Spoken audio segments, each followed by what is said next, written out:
li o trabalho, então, do D.A. Carson, o Meningue já estava falando, o livro, o título é Intolerância da Tolerância, me chamou a atenção não só pela questão do título parecer contraditório, né, falar que é intolerante à própria tolerância, né, mas também pela própria temática, algo que me inquietava no dia a dia. O Carson, para quem não conhece, tá, ele é professor de Novo Testamento, tá, ele é um canadense, ele tem formação original, começou a formação dele na área de Química, até depois eu descobri isso. Isso deixou uma característica interessante no trabalho dele, né? O Carson, ele coloca muito, diferente do Schaeffer, né? O Schaeffer tem uma leitura muito mais fluida, uma leitura muito mais leve. O Schaeffer, ele não tem essa preocupação acadêmica que o Carson tem de citar referências. O Carson é uma pessoa que lê muito e se preocupa muito com sistematizar a exposição dele. Então ele coloca muita referência, muito material dentro do trabalho dele.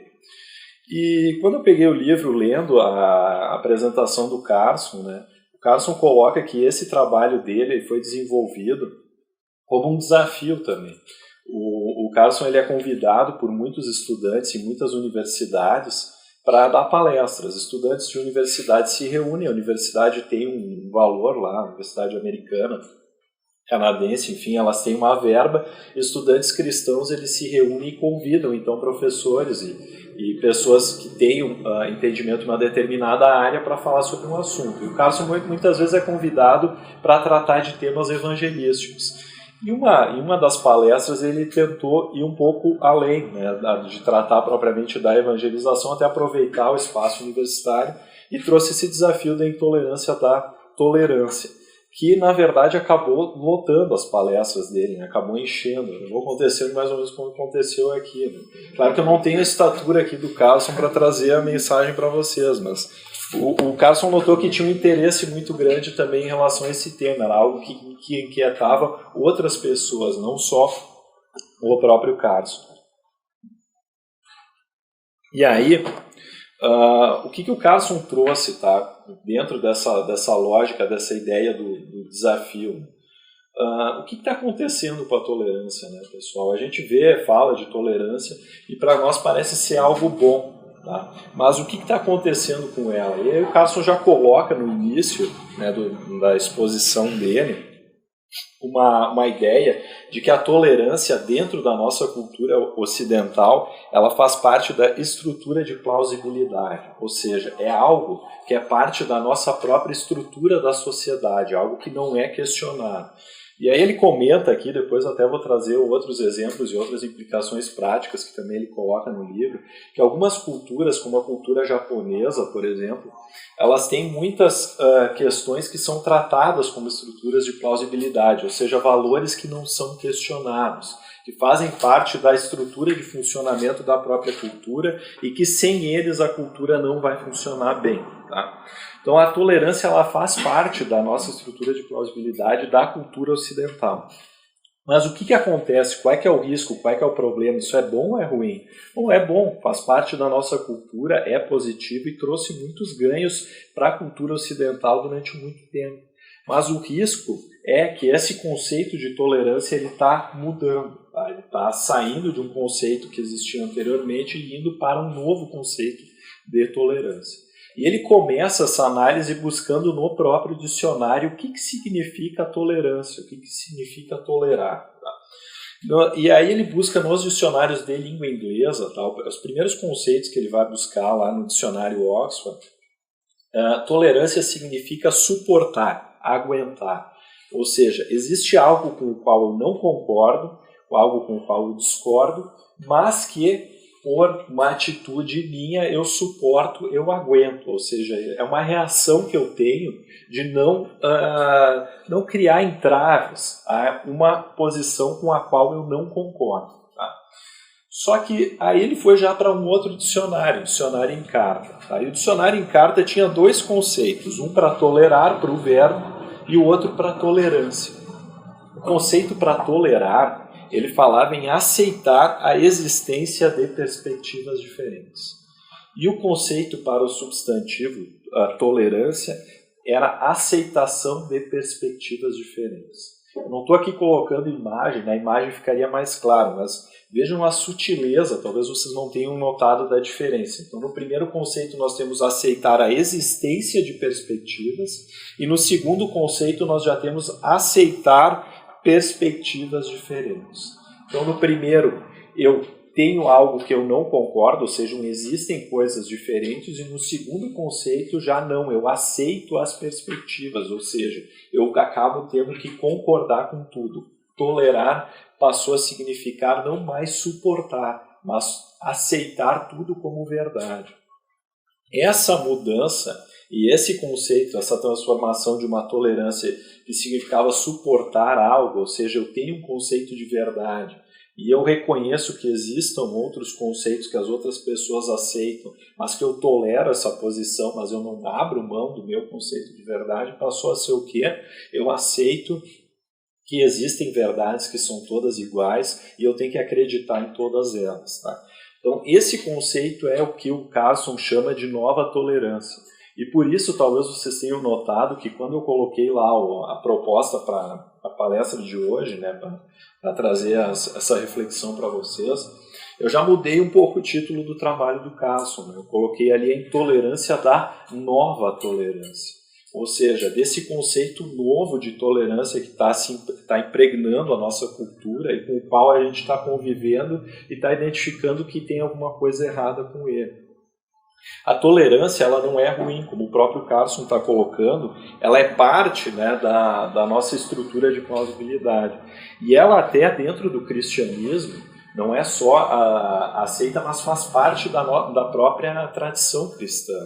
Deus, ele é tolerante, em certo sentido. Por quê? Porque nesse mundo caído e perdido, ele aceita ainda que persista essa confusão, que persista o pecado.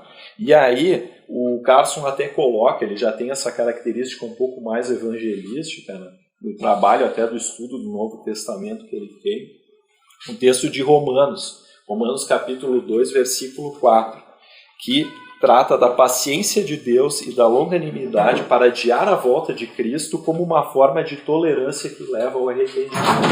Ou seja, Deus está sendo paciente, está sendo tolerante conosco para que nós tenhamos essa oportunidade de nos arrepender. Então a tolerância em si, a tolerância no sentido original, essa antiga tolerância, ela é positiva e ela faz parte da nossa tradição cristã, faz parte da própria essência do cristianismo. Só que nós temos que reconhecer o que significa essa antiga tolerância para poder distinguir ela da nova tolerância, dessa tolerância que não é mais saudável e que está corroendo a nossa cultura ocidental. O que caracteriza essa antiga tolerância? Alguns elementos que o Carson coloca aqui, 3 que ele destaca. O primeiro deles, existe uma verdade objetiva e é o nosso dever buscá-la. Então nós temos que reconhecer que existe uma verdade nesse conceito antigo de tolerância.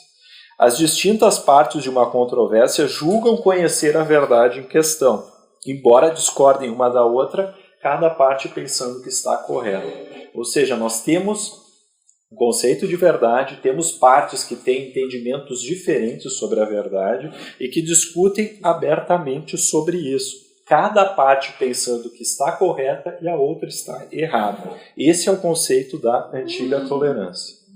Bom, agora, sem os meus alfarrábios aqui, eu vou ligar o celular aqui.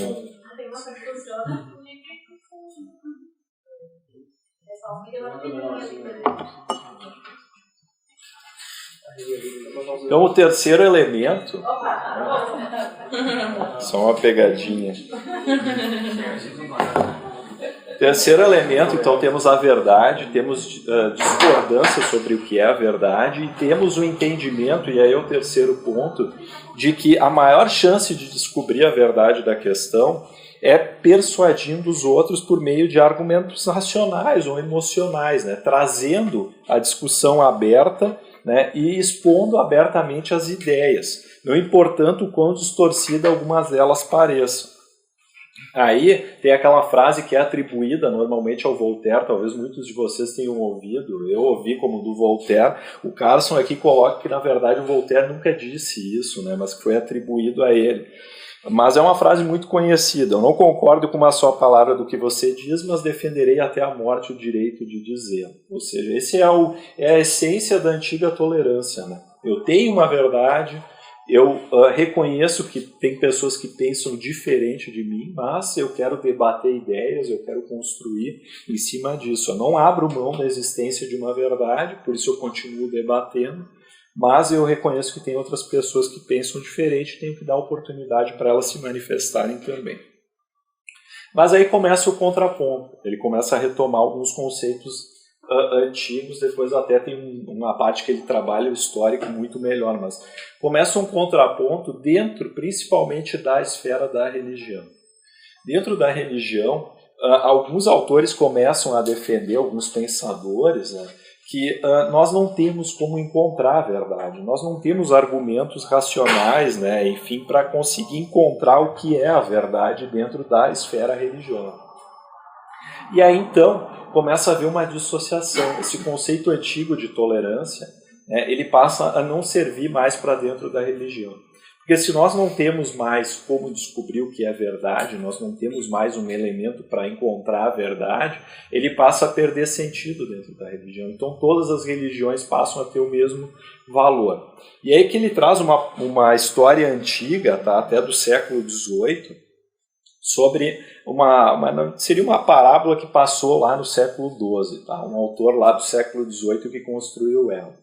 Tinham 3 pessoas lá que participavam, então a história se referia às cruzadas, ela foi escrita no século XVIII, essa história, mas ela se referia a fatos do século XII. Então 3 pessoas lá nas cruzadas, o Natan, que era um judeu, um sábio judeu, o Saladin, que era um muçulmano, e tinha ainda um cavaleiro cristão na história. Mas aqui o que interessa para nós é o diálogo principalmente do Saladin com o Natan. Tá? O Saladin perguntou para o Natan, de todas as fés, de todas as crenças que tu conheceu, qual delas é que te iluminou mais? Tá? E aí o Natan contou uma história, que um homem possuía um anel. E esse anel, ele tinha poderes mágicos. Aquele que usasse o anel seria amado por Deus e teria, então, poderes em relação aos outros seres humanos. Só que ele tinha um anel só e tinha 3 filhos. Como é que ele ia fazer? Ele amava igualmente os 3 filhos dele. Como é que ele ia escolher para qual deles ele ia dar o anel? Então o que ele fez? Ele pegou e montou mais 2 anéis iguais àquele primeiro e passou então esses 3 anéis, um para cada um dos filhos dele, e não disse para cada um dos filhos dele qual era o anel verdadeiro. Tá? E os filhos, então, depois da morte dele, começaram a discutir qual seria, então, quem teria ficado com o anel verdadeiro. Como eles não conseguiram identificar qual era o anel verdadeiro, então qual é que é a conclusão que eles chegaram? Né? Então, na verdade, como não tem como demonstrar qual é o anel verdadeiro, né, nós vamos, então, cada um crer em segurança que o anel que recebeu é o verdadeiro, tendo uma conduta moral na vida, honrando o Pai e a Deus. Uma história lá do século XVIII que para hoje serviria muito bem, né? Nós ouviríamos isso num contexto aí da nossa sociedade e pareceria uma coisa para muitos, né, não cristãos principalmente, parecia uma coisa bonita, né? Uma história bonita. Cada um acredita em Deus, cada um tem a sua crença. A única mudança que o Carson colocou aqui é que hoje nós precisaríamos de mais anéis, porque só 3 verdades não bastariam, teria que ter mais, né? E não poderíamos admitir que existisse um anel verdadeiro, né? Porque nós temos que aceitar que todos são iguais, né? Só que tem alguns problemas ridículos aqui nessa história. Tá? Primeiro, que nós estamos partindo do pressuposto de que se essa pessoa que está dando o anel, o pai, é Deus, Deus seria um tolo fraco, né? Porque ele fez uma promessa impossível de cumprir. Prometeu para os 3 filhos dele que ia dar uma coisa que ele não poderia dar, ele só poderia dar para um. Então Deus ama os seus filhos a ponto de mentir para eles, né? Não dizer para qual deles que ele deu o anel verdadeiro. Deus é o pai que falsifica anéis para manter seus filhos satisfeitos e enganados, né? Esse é um outro pressuposto da história aqui. E a mágica do anel real ela é tão irrelevante que eles não conseguiram nem diferenciar qual era o verdadeiro e qual era o falso. Então essa história, né, que soa bonita, assim, pode ser até que pessoas que a gente conhece assim, ouvir e achar que bonita essa história, né, o importante é acreditar que é verdade. Não, está partindo de uma série de premissas falsas, de uma série de mentiras aqui.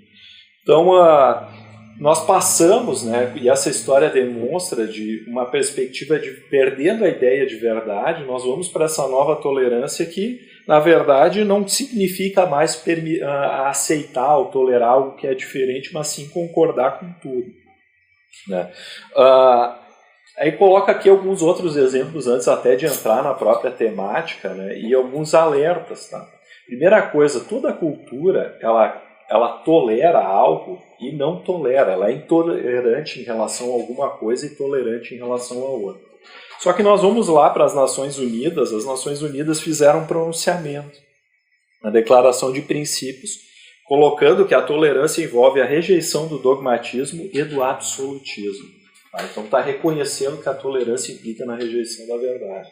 Só que qual a consequência disso? Né? Uma afirmação dogmática absoluta.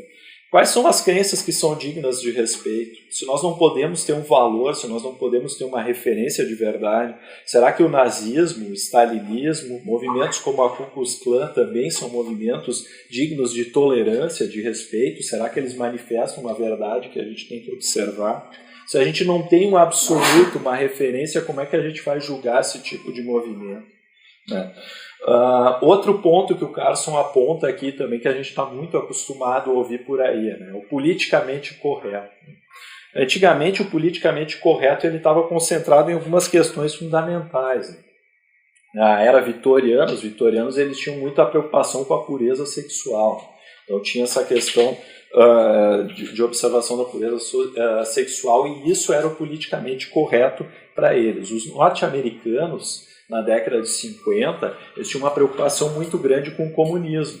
Então qualquer coisa que parecesse comunista para eles era significado ali de fora do politicamente correto. Tá? Então sempre tinha algo, uma referência que era utilizada, mas hoje o politicamente correto não tem qualquer referência. O politicamente correto é ser tolerante, simplesmente aceitar tudo, ou seja, a intolerância virou politicamente correto e a intolerância desse novo conceito.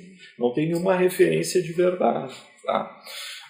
Tem alguns pontos aqui que acabam também, que ele coloca como referência para não esquecer antes de começar a análise propriamente dita.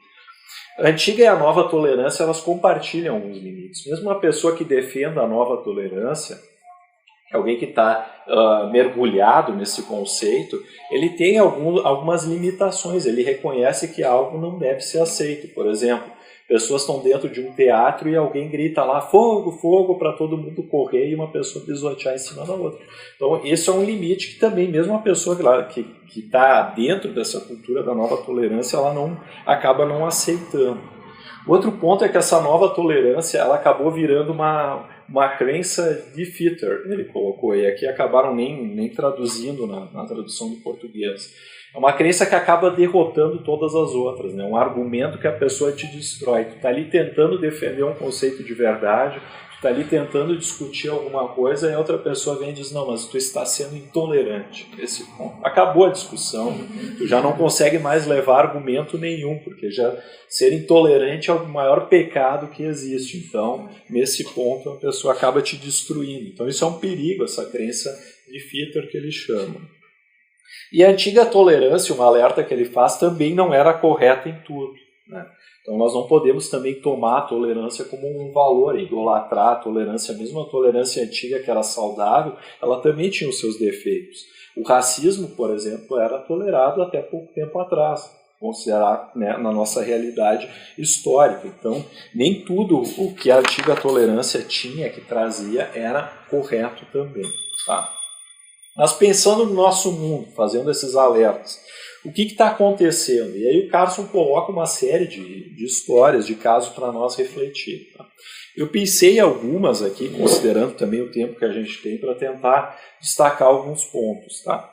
O primeiro deles ele coloca dentro das instituições de educação. O que está acontecendo com os cristãos dentro das instituições de educação?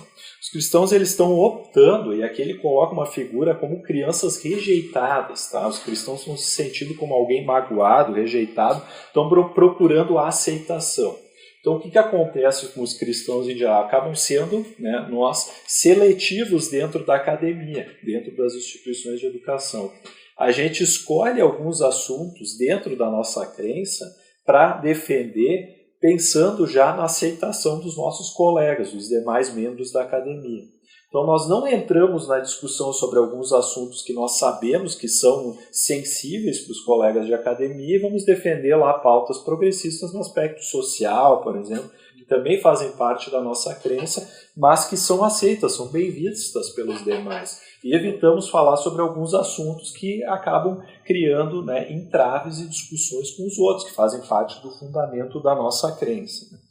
Então, exclusividade de Cristo, a teologia trinitária, afirmações do que foi realizado unicamente pela morte e ressurreição de Jesus, a insistência de que o Deus da Bíblia é criador e juiz de todos, são afirmações que a gente não faz normalmente na academia, né? A gente tenta ser mais comedido no fazer, porque no momento que a gente tenta levar isso para a academia, nós vamos ter um preço a pagar por isso, né? Nós vamos ser mais bem aceitos, vamos ser mais bem vistos, né?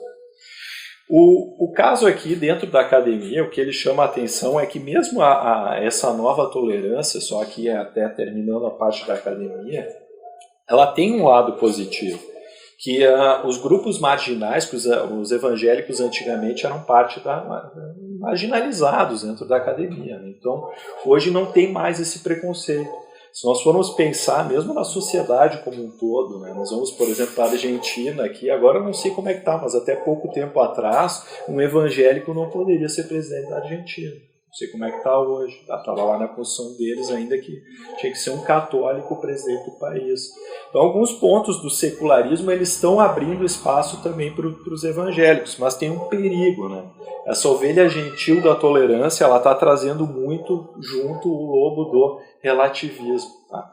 Então, junto com essa tolerância nova, esse novo conceito, está vindo o relativismo.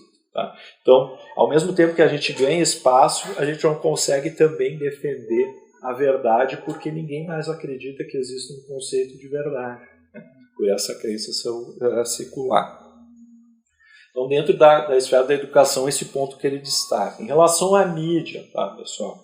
É que na mídia, eu até estava comentando com o Rumenig antes, que na mídia o Carson trouxe um caso que me lembrou muito uma situação recente. Tá? Qual é a crítica que ele faz da mídia? A mídia está muito preocupada com diversidade de gênero e diversidade de raça. Tá, pessoal? Então a mídia tenta diversificar, colocar um número X de mulheres ou pessoas de diferentes raças. Tá? Isso é positivo, né? Mas a mídia, ao mesmo tempo que nesse processo ela acaba esquecendo de diversificar uma coisa, diversificar os pressupostos, os entendimentos sobre a verdade. Ou seja, ela abre espaço para pessoas de diferentes raças, diferentes culturas, de diferentes gêneros, mas esquece que precisa também abrir espaço para ideias diferentes. Então, tudo que se fala na mídia parece uma crença só, está todo mundo falando a mesma coisa. Ele trouxe um exemplo de um repórter lá de 1972 que estava impressionado com a vitória na época do Nixon, presidente Nixon. Que ele não conhecia ninguém, nenhum eleitor que tinha votado no Nixon. Só que o Nixon ganhou naquela época a eleição em 49 dos 50 estados dos Estados Unidos. Ou seja, são pessoas que estavam completamente dissociadas da forma de pensamento da sociedade onde elas estavam vivendo. Não tem diversidade de pensamento dentro da mídia, né? Hoje a gente vê um discurso só, está só largando o mesmo tipo de ideia. Tá? Esfera do comportamento homossexual. Tá? Esse é o ponto que talvez gere o maior conflito, tá? Principalmente lá na realidade americana, mas eu acho que aqui para nós também. Tá? É um ponto que a gente tem muita dificuldade de levar a visão do cristianismo, a visão do evangelho sobre isso. Tá? E colocou ali o exemplo dos escoteiros. Tá? Os escoteiros não admitem líderes homossexuais, os escoteiros americanos. Tá? Essa restrição ela foi questionada na Suprema Corte americana Mas a Suprema Corte americana disse que, como os escoteiros são uma associação privada, eles podem escolher os seus membros como quiserem. Tá?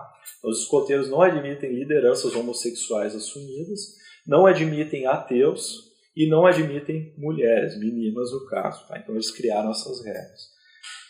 A Suprema Corte reconheceu que eles podem fazer isso. Mas aí o que aconteceu? Eles tinham um projeto social, tá, lá tinha um aluguel, a prefeitura de um município lá da Filadélfia alugou um terreno para os escoteiros. E a prefeitura, então, sabendo disso, disse o seguinte para os escoteiros: olha, vocês podem continuar com o aluguel aqui, vocês são regulares, mas se vocês não tirarem essa restrição de ingresso de homossexuais, ateus, etc., o aluguel de vocês vai aumentar para $200 mil por ano. Tá? Então, ao invés da prefeitura abrir espaço para outras entidades, para talvez uma entidade de representação dos homossexuais ter o aluguel de um terreno, enfim, não, ela quis o quê? Restringir o acesso dos escoteiros a um trabalho que eles estavam fazendo lá. Então, ao invés de abrir para os demais, tentou o quê? Eliminar a possibilidade dos escoteiros trabalharem ali. Um outro caso que ele colocou aqui, tá, em relação a homossexuais, tá, teve um médico que se recusou a fazer inseminação num casal de lésbicas. Isso foi para a Suprema Corte mandou ele fazer também essa inseminação, que não poderia discriminar, mas não era uma cirurgia que estava colocando em risco a vida daquelas pessoas, né? Era simplesmente um caso que talvez um outro médico poderia fazer. Teve uma outra fotógrafa que se recusou, por exemplo, nos Estados Unidos, a fotografar um casamento de duas lésbicas. E elas também questionaram, levaram isso para o judiciário obrigou essa fotógrafa a indenizar elas. Então, casos assim que a gente vê como as lideranças dentro do próprio, aqui no caso o exemplo do judiciário, mas na área política também, começam a buscar o que? O alvo. Qual é que é o alvo nesse caso? Os cristãos, né? Se a gente for ver, por exemplo, em relação ao tratamento pessoal do Islã, e aqui ele até coloca, né, teve uma instituição que não queria abrir uma conta bancária para um grupo de cristãos porque eles estavam discriminando homossexuais. Mas aí ele perguntou, tá, e se chegasse um grupo, uma igreja islâmica lá, será que eles abririam uma conta para eles? Negariam também a abertura de conta porque eles são do Islã e o Islã também não aceita o homossexualismo? Outros exemplos que ele traz aqui, teve um massacre de terroristas muçulmanos, eles entraram numa escola na Rússia e mataram 344 estudantes. Dificilmente alguém lembra dessa história, tá? Aconteceu em 2004 na cidade de Beslan. 344 crianças morreram, tá? Um ataque de terroristas islâmicos. Só que vocês já devem ter ouvido da história da escola de Columbine, né? Os tiros em Columbine. Uma escola americana onde 2 alunos que não tinham nada a ver com o cristianismo, né, que não tinham nenhuma relação com movimentos cristãos, eram 2 alunos transtornados, entraram numa escola e mataram 13 crianças com um tiro. Só que o que aconteceu, o que passou para a mídia em geral? Eles começaram a fazer programas nas escolas para combater esses riscos, né, de um atirador entrar, e a maior parte desses programas focava o quê? Quem é que ia lá na escola fazer os tiros, nas simulações? Fundamentalistas cristãos. Como se os cristãos estavam indo lá atirar as crianças, passando essa ideia para a sociedade em geral. Tá? Mas isso a gente também não pode estranhar, né? O Carlson coloca aqui, a gente tem que ter bem claro isso dentro do Evangelho. A gente coloca a passagem de João, né? O Evangelho de João, capítulo 15, versículos 18 a 25, coloca que os cristãos serão perseguidos, né? Aquela passagem que Jesus coloca muito bem, que a gente tem que ter bem claro. Em qualquer sociedade, né, e aqui ele lembra, né, que setores criticam outros setores. Tem pessoas que pensam diferente, tem gente que é de direita, tem gente que é de esquerda, tem cristão, tem muçulmano, tem diversas culturas. Só que isso é saudável, as pessoas discutirem, terem pensamentos diferentes, desde que isso seja aberto e que se discuta. Né?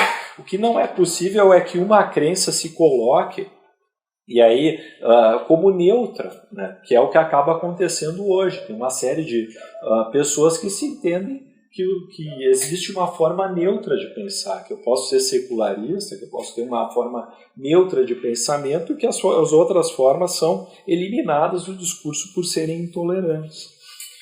Outro exemplo que ele coloca no caso da mídia, tá? O Tiger Woods teve um escândalo sexual com ele há um tempo atrás, e perguntaram para um pastor, então, numa rede de televisão, o que ele falaria para o Tiger Woods depois desse escândalo. E o Tiger Woods é budista, então ele falou para o Tiger Woods: ele se diz budista, não acho que essa fé ofereça o tipo de perdão e redenção concedidos por meio da fé cristã. Minha mensagem ao Tiger seria: Tiger, volte-se para a fé cristã e você poderá se recuperar totalmente e servir de exemplo para o mundo todo. Bom, ele falou isso numa rede de TV, e o pessoal da TV caceteou ele, desceu o cacete, não viu umas como falando, desclassificando a fé, né, criticando a fé do Tiger Woods, que tem que respeitar todas as crenças, enfim. Ou seja, não discutiram o que o pastor falou para o Tiger Woods, discutiram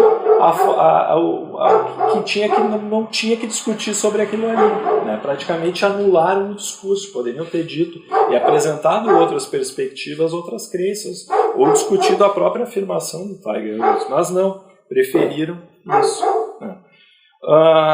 O que acontece aí, o Carlson coloca bem claro isso, tá? A longo prazo nós não vamos conseguir ter liberdade religiosa sem ter liberdade de trazer e discutir publicamente aquilo que a gente crê. Se nós não tivermos essa possibilidade, nós não vamos ter mais liberdade de religião.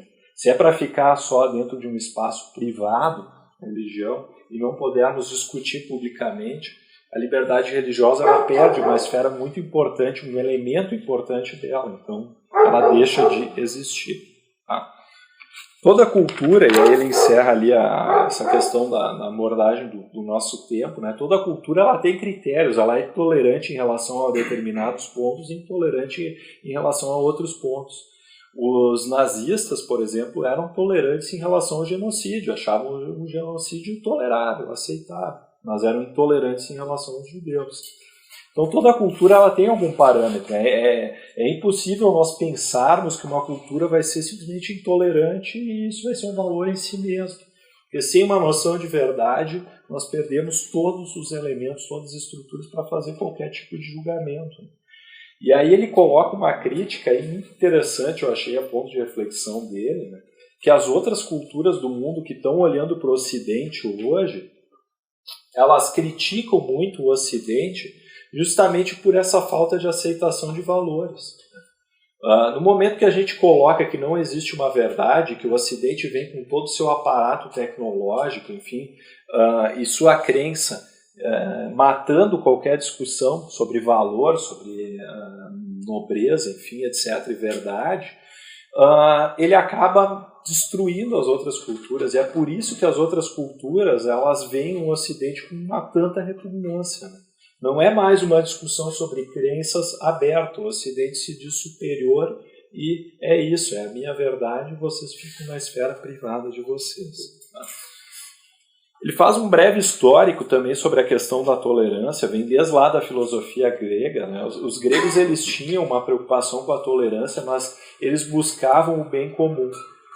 Então eles colocavam a tolerância dentro de um determinado conceito, a tolerância como virtude na busca do bem comum.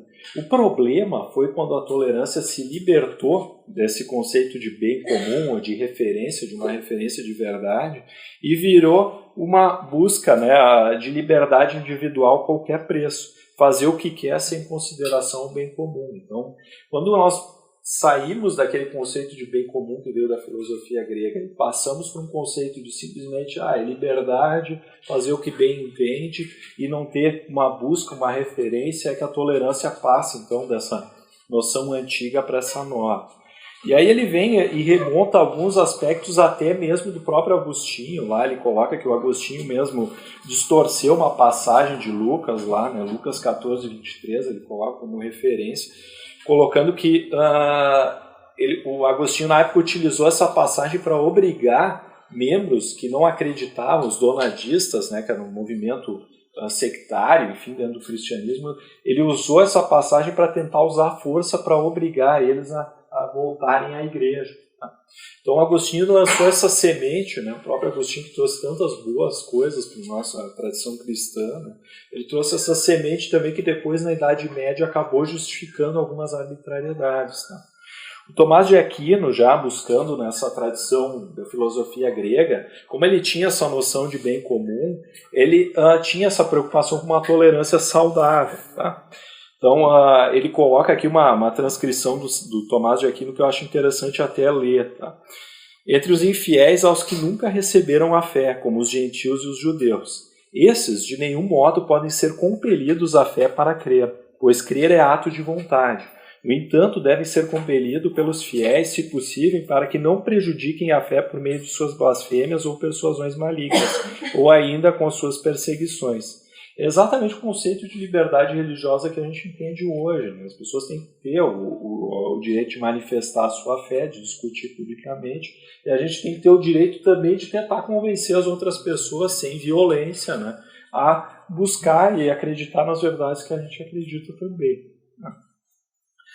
Só que no século XII, até o século XII, isso ia andando muito bem. No século XII começou a ocorrer uma distorção, né? Começou os movimentos de Inquisição na Europa, né?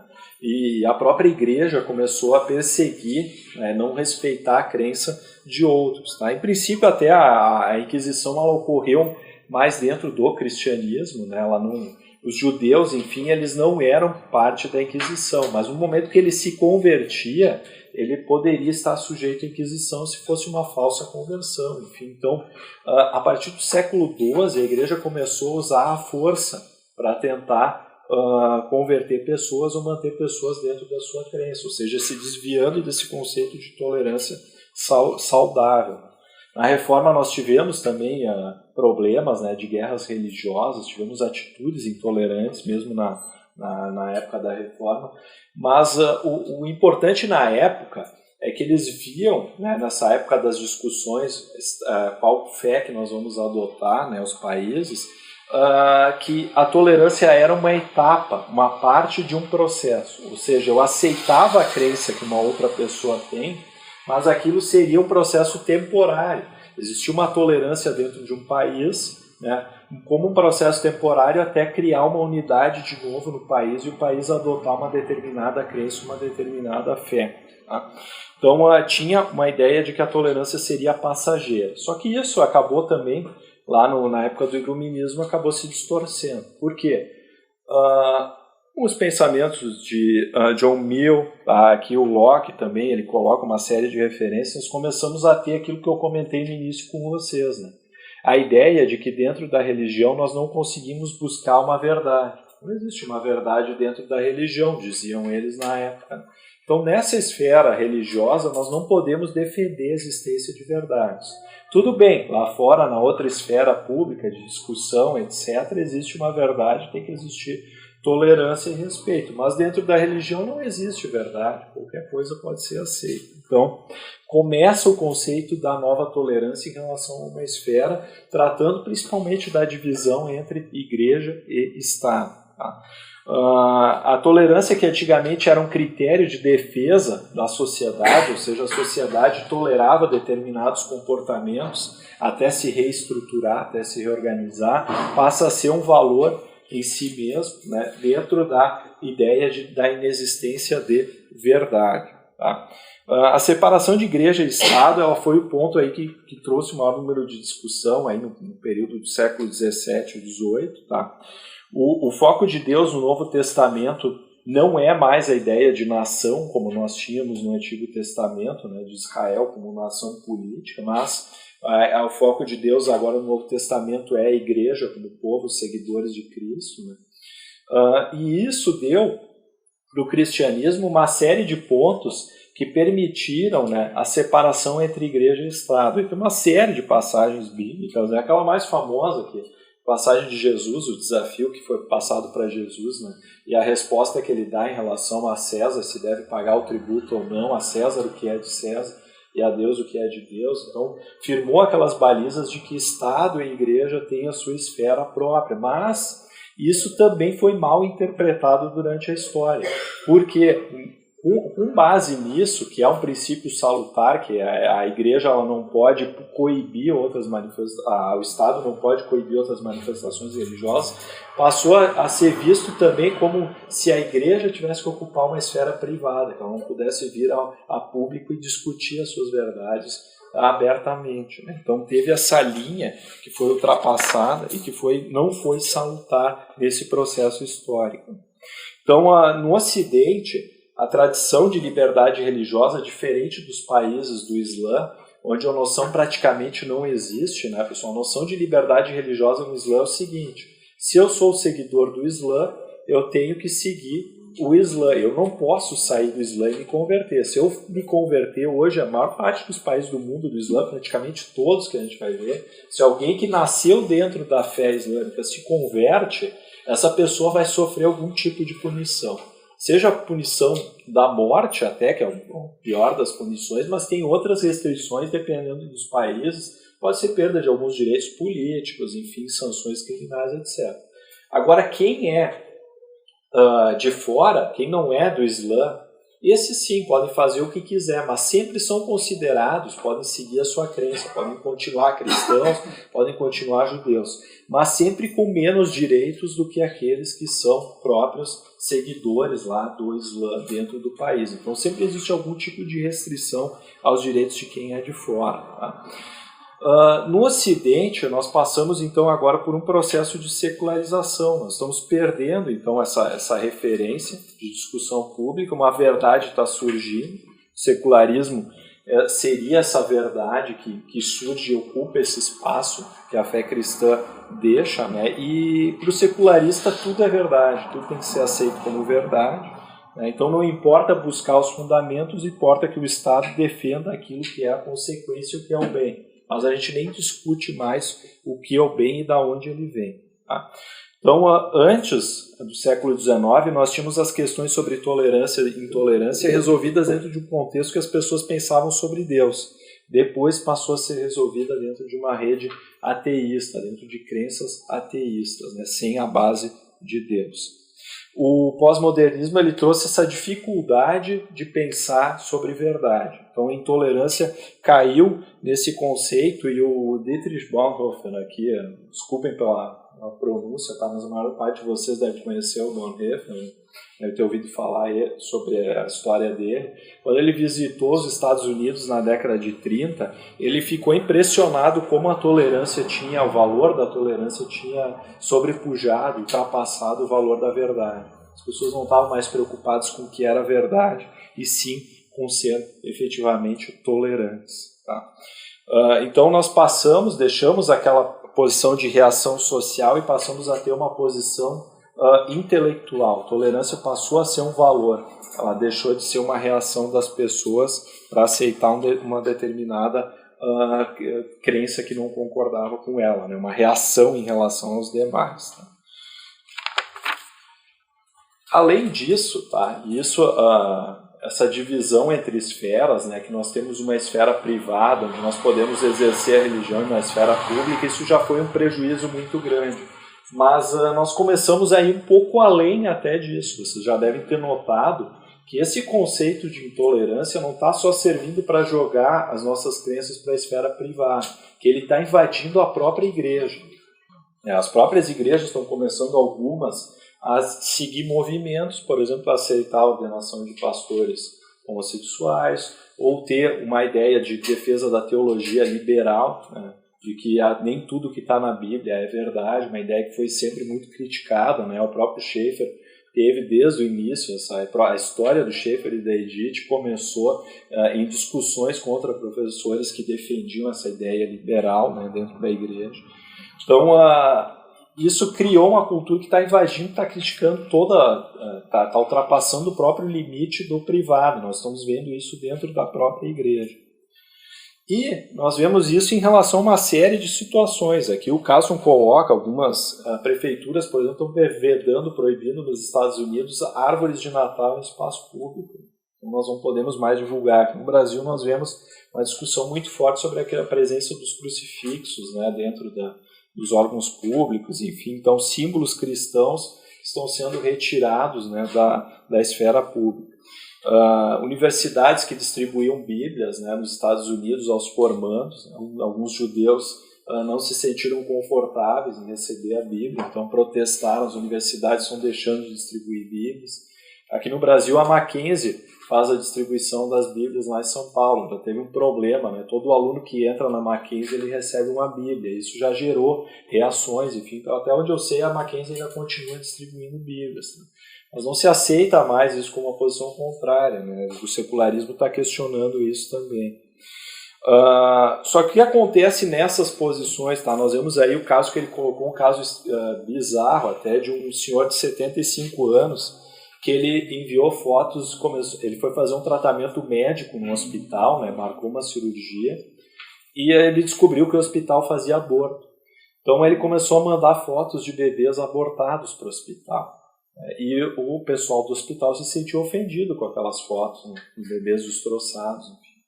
Então o hospital conseguiu judicialmente proibir o tratamento médico desse sujeito de 75 anos lá no hospital. Então ele teve uma pena que em muitos lugares do mundo não se aplica, que consideram uma pena cruel, que é negar o tratamento médico, o tratamento de saúde para ele em função dessa tolerância que é seletiva, que ela escolhe os valores que ela vai favorecer. Ou seja, esse é o conceito, acho que, mais importante do entendimento para nós da palestra de hoje, né? Nós temos que reconhecer que esse conceito de tolerância, essas pessoas que defendem que não há verdade, elas estão já colocando uma verdade. E essa verdade que elas estão colocando, ela é extremamente intolerante, porque ela não aceita o questionamento dela. Se a pessoa chega, já coloca isso e morre a discussão. Então esse é o maior perigo que nós temos hoje. Não é que a pessoa não possa discutir a sua visão, não possa apresentar suas ideias secularistas. Ela pode apresentar. Eu não acredito em Deus, pode trazer isso, vamos discutir essas ideias. Agora, não me diga que isso é uma posição neutra ou algo que é a verdade propriamente dita e a verdade inquestionável. Nós temos que trazer isso e discutir. Não existem posições que não sejam discutidas. Se eu tenho um pensamento sobre aborto, sobre homossexualidade, eu tenho que trazer e discutir isso. Para mim, a questão do aborto, uma discussão sobre isso que me marcou muito, meu professor na Unicinos, na época que nós estávamos fazendo o trabalho do mestrado, ele comentou um dia que uma aluna dele, ele dava orientação na economia, também estava fazendo um trabalho muito interessante sobre como os locais que autorizavam o aborto tinha uma diminuição dos índices de criminalidade naqueles locais. Então ela estava fazendo uma pesquisa muito interessante sobre isso. Eu fiquei pensei, bom, mas espera aí, então tu já está partindo do pressuposto, né? Tu não está nem discutindo o aborto propriamente dito, tu está indo para uma outra discussão, que é os efeitos práticos disso, né? Lógico que se aquele bebê não é uma vida humana, não é uma pessoa que precisa ser respeitada, então eu posso matar, posso destruir, isso vai melhorar a sociedade, tá? Mas eu já estou partindo, eu já estou pulando essa discussão. Se eu for só para o argumento prático, o argumento utilitarista, eu posso fazer, por exemplo, uma pesquisa e ver que 90% da população carcerária hoje são jovens negros que moram na periferia. Então quer dizer que eu tenho que ir lá e matar, exterminar todos os jovens negros da periferia para diminuir a criminalidade? É óbvio que não, né? Se eu pular uma etapa da discussão e ir para outra, eu estou distorcendo completamente a conclusão que eu vou ter. Né? Então, e outro mito aqui, né, que ele coloca, e que nós temos que ter bem claro, é que se essa pessoa que se diz secular, que se diz neutra, ela também persegue as outras pessoas. E aqui nós vimos várias histórias que o Carlson colocou, e a gente é vítima de perseguição também muitas vezes quando tenta transmitir as nossas verdades, né? Nós não podemos aceitar essa questão da neutralidade, tá? Dentro da igreja ainda, já está avançando um pouco o nosso tempo, né? Mas eu vou tentar colocar ainda alguns pontos aqui dentro da igreja. Nós temos o conceito de pecado, tá, dentro da igreja, da tradição cristã, que é algo que nos diferencia das outras tradições. Nós temos que ter clareza sobre isso, né? Que as religiões, elas não buscam todas a mesma verdade como se dissemina. Esse relativismo, que acaba reprimindo o indivíduo, que acaba sendo uma forma de tirania também, não pode ser aceito. Tá? E aí ele coloca que A verdade absoluta, ela é uma salvaguarda da liberdade. Diferente do que a gente muitas vezes ouve, que o relativismo é que resguarda a liberdade, na verdade, não é bem assim. E ele coloca o exemplo da cultura japonesa de novo. Tá? A cultura japonesa ela é extremamente relativista. Eles não têm uma cultura de verdade dentro do Japão. Tá? Então, em geral, as pessoas seguem o que a maioria está fazendo. Tá? Eles não têm uma noção de certo e errado. Tá? O povo existe lá para servir o Estado. Se todo mundo está passando no sinal vermelho, é certo eu passar no sinal vermelho junto. Tá? O que acontece? Isso acaba criando uma cultura extremamente repressiva. Porque tu não tem a noção, o indivíduo ele não tem a noção da própria, não tem noção de verdade, ou seja, ele também não tem uma noção da própria individualidade dele. Nós não conseguimos sustentar um indivíduo sem uma noção de verdade, não conseguimos sustentar a individualidade sem uma noção de verdade. E aí coloca uma frase de efeito aqui que eu acho interessante até ressaltar: heróis não se fazem como esponja, eles precisam ter conteúdo. As pessoas, para discutir, levantar ideias, para mudar situações, elas precisam ter valores, precisam ter uma noção de verdade forte. Tá? Se nós cairmos no relativismo, se nada vale, não vamos ter mais nada para lutar, não vamos ter mais nada para defender. E a fé cristã, historicamente, sempre teve essa noção de verdade. Partindo do quê? Partindo da Bíblia, da palavra e da pessoa de Jesus Cristo. Então nós temos substância, nós temos conteúdo e nós temos verdade. E essas verdades dentro da fé cristã nós não podemos abrir mão. Elas são verdades que servem para sustentar a nossa liberdade. Sem ela, a nossa própria liberdade, o nosso próprio tecido que sustenta o Ocidente, ele vai ruir. Tá? Essa verdade ela tem que ter espaço para ser discutida. A liberdade religiosa é mais do que simplesmente uma mera tolerância. Tá? Tolerância, nós vamos lá no sentido de aguentar uma determinada posição. A liberdade religiosa envolve não só a liberdade para manifestar a sua opinião em um determinado espaço, mas sim de externar publicamente e até mesmo de tentar converter outras pessoas. Tá? Se nós não tivermos essa liberdade, não haverá liberdade religiosa e a própria situação que nós vivemos fica em risco. O cristianismo ele tem essa preocupação e ele coloca aqui que sempre trabalhar a verdade com amor. Tá? Isso não significa que a gente não vai ter amor. A gente tem que ter a busca da verdade, mas tem que ter o amor também. O maior exemplo disso é o próprio Jesus Cristo, né, que morreu na cruz para nos salvar. Então, é o maior exemplo de quem buscou a verdade e também dentro do amor. Né? Eu coloco ali 1 João também como valores que tem que ser observados. Temos que ter a noção do mal também. Se existe verdade, se existe algo que é bom, é porque existe também algo que é errado, que é o mal e que é pecado. Tá? Hoje até dentro das próprias igrejas, muitas vezes existe uma dificuldade de falar na noção de pecado, na noção do mal. Tá? Mas o mal existe, a gente tem que ter consciência disso. Tá? Tendo um padrão de verdade, nós temos que ter a consciência também que existe o mal. Tá? Aqui ele alerta também que a nossa sociedade, principalmente dentro dessa noção de defesa do homossexualismo, que uma sociedade que está valorizando muito mais a liberdade sexual do que valores como honra, integridade, coragem, autossacrifício, amor pelos outros, sinceridade, cortesia, vai pagar um alto preço, abrindo mão desses valores para defender um valor de liberdade sexual. Outro ponto que ele coloca aqui, que ele ressalta, tá? Diversidade é muito mais uma aceitação da Bíblia do que pelo cristianismo, do que um valor a ser perseguido.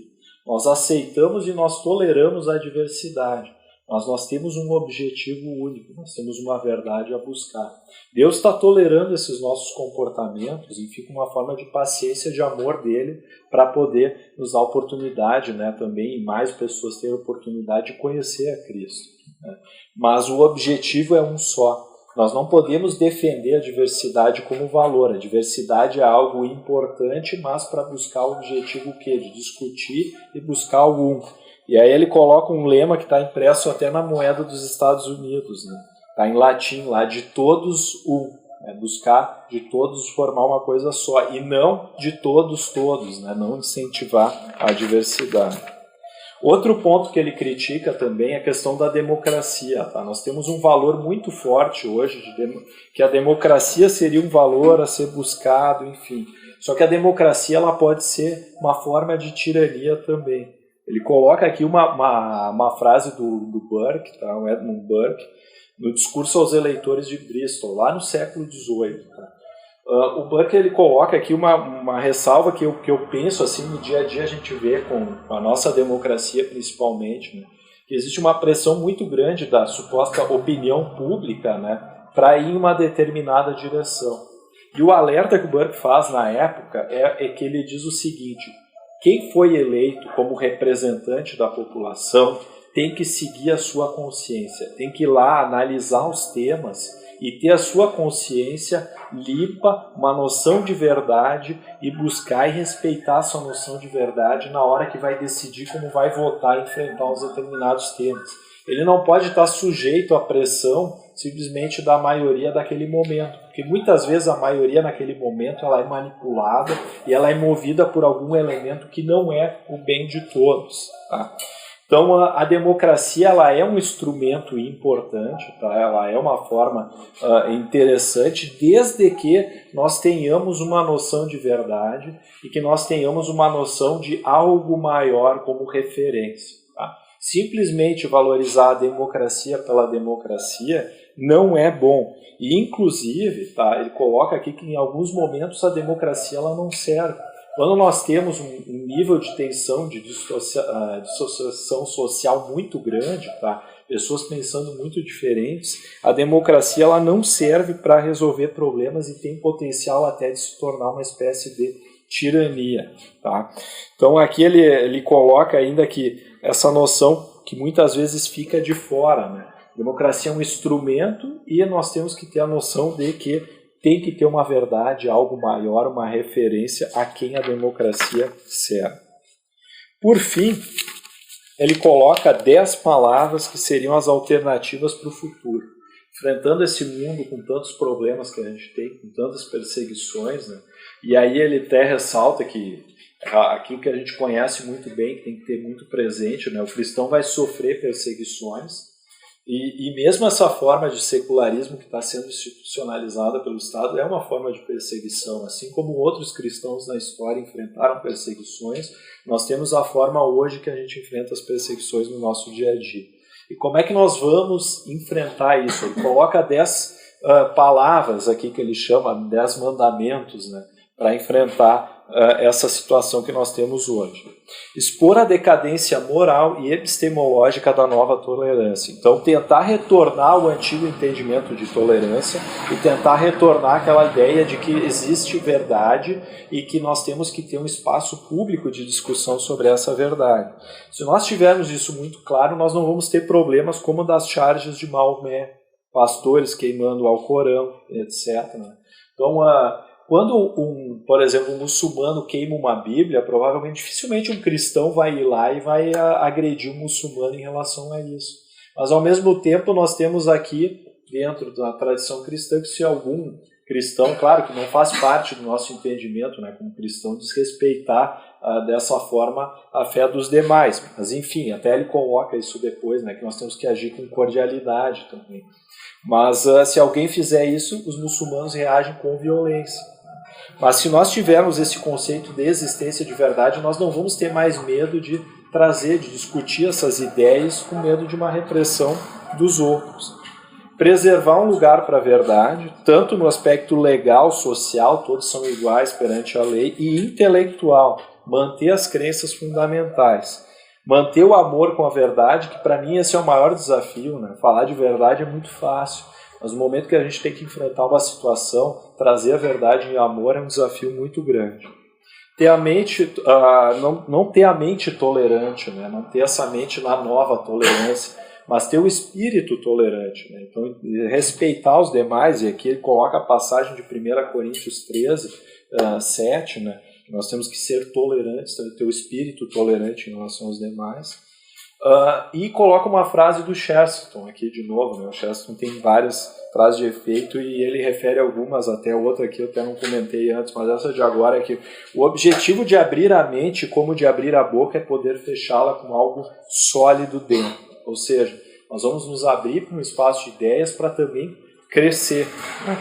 E, além da verdade do Evangelho, ter um discurso verídico, análises verídicas, buscar a verdade em todos os campos, em todos os centímetros, aqui como o Rummenigge estava falando.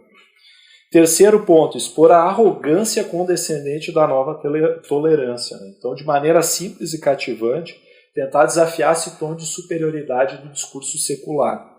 Os cristãos não são não iluminados e demonstrando a própria intolerância. Então, quando surge essa ideia de que os cristãos não estão demonstrando a intolerância, nós também sermos, de uma certa forma, singelos, cordiais, né, para demonstrar a arrogância dessa posição. Demonstrar que essa pessoa também está manifestando uma verdade e não está respeitando a nossa.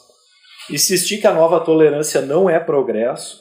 Né? Então, aqui tem uma frase interessante dele, que o grande perigo de uma perspectiva infinitamente progressiva da história é a combinação tóxica da arrogância e do auto-engano.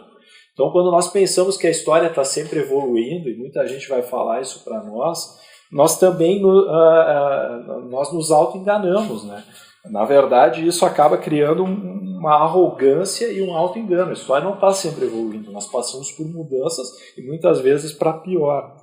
Nós tivemos, por exemplo, no século XX, muitos progressos na área tecnológica, né? Muitos progressos na área econômica, as pessoas estão vivendo melhor nesse aspecto, mas tivemos poucos progressos na área da virtude e da cultura.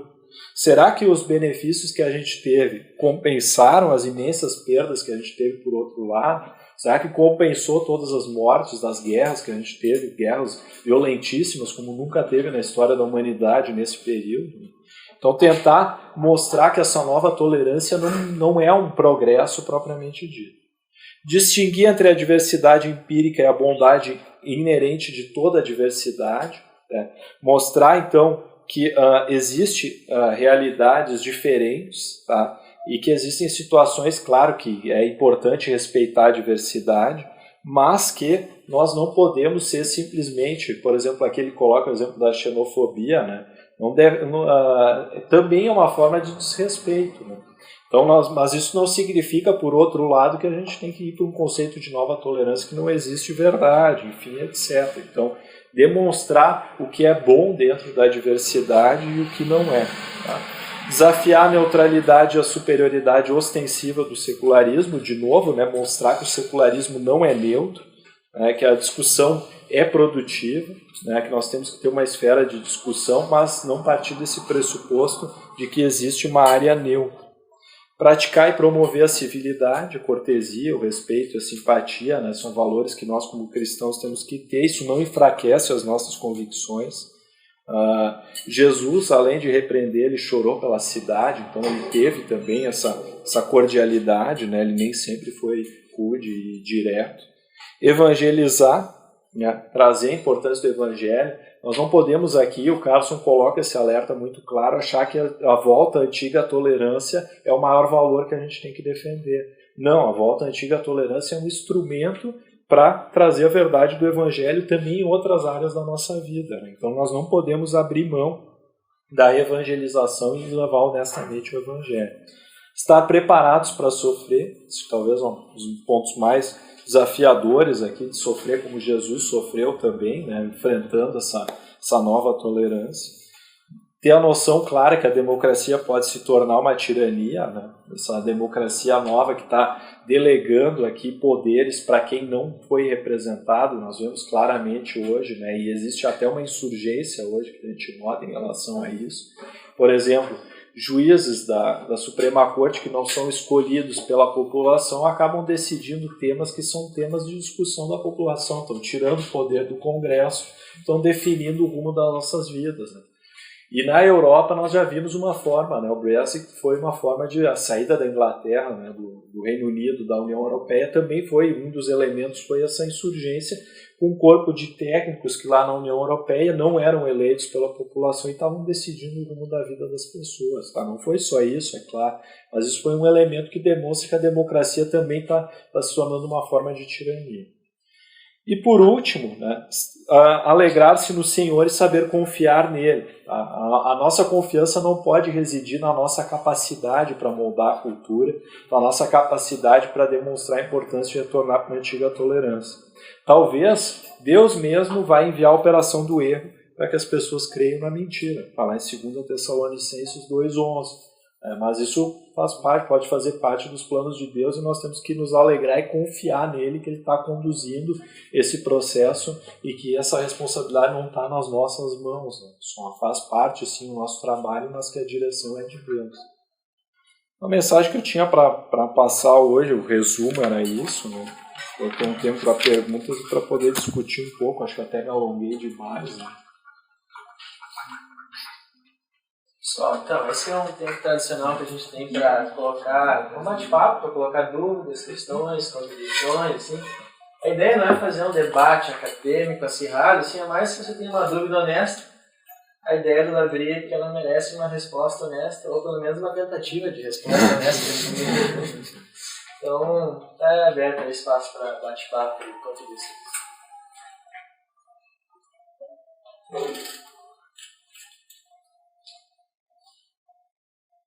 Tu falou do Brexit, né, cara? E a questão que a gente está vendo que foi uma surpresa aí pro mundo, né? Talvez por uma parte aí da sociedade, mais intelectuais, mídia e acadêmicos. O resultado do Trump agora foi uma surpresa, né? E a Brexit foi uma reação contra o multiculturalismo, né? Que está sendo feita. A vitória do Trump também foi uma reação contra esse politicamente correto. Né?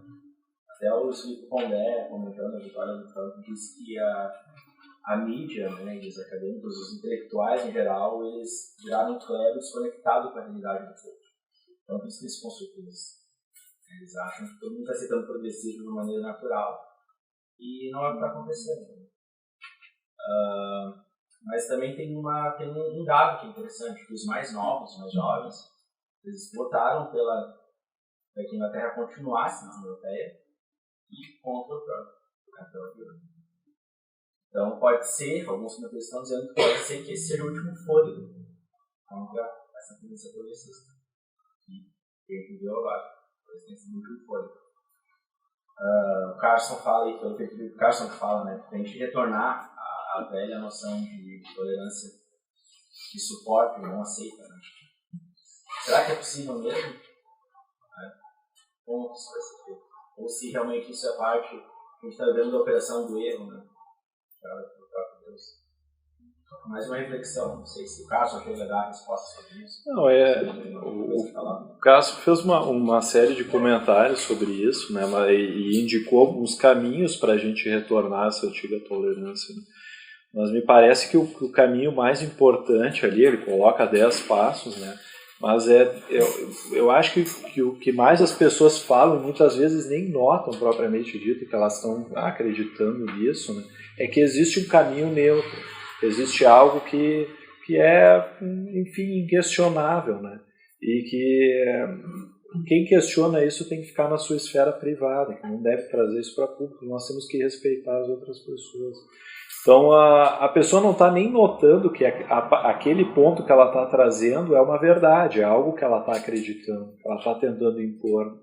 Então acho que escancarar, tentar demonstrar que isso que a pessoa está trazendo é uma crença que ela tem e que existem outras crenças também, que nós precisamos ter um espaço público de debate para isso, é um ponto de partida importante e fundamental. É claro que nós vamos ter outras etapas, né?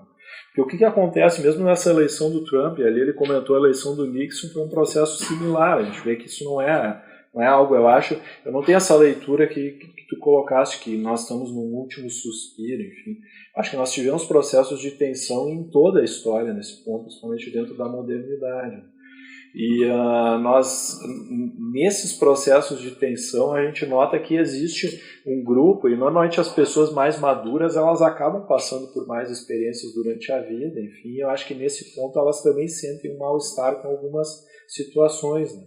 Às vezes o mais jovem está na empolgação, enfim, de uma determinada ideia, ou do politicamente correto, e não passou por muitas experiências, por muitas frustrações que a vida vai ensinando, vai levando, né, para as pessoas.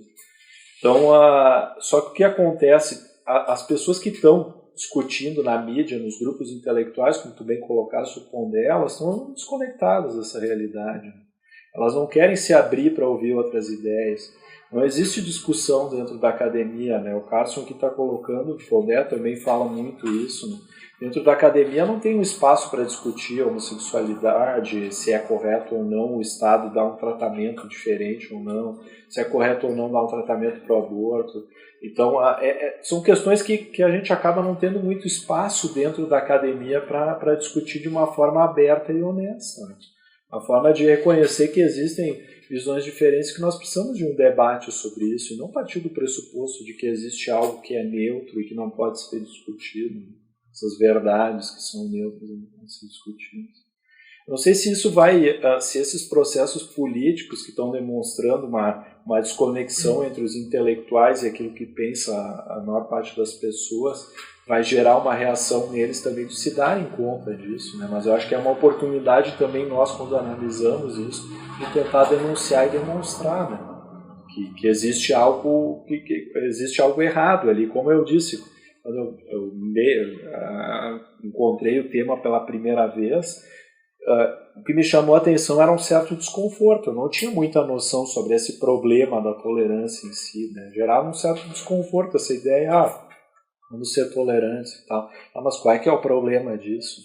Vamos escancarar, vamos demonstrar que a pessoa também tem uma posição. As pessoas têm um espaço aberto para discutir isso. Sim. Mais algum ponto?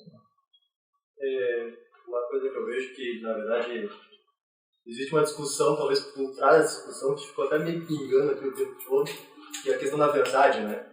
Hoje não se discute mais qual é a verdade, né?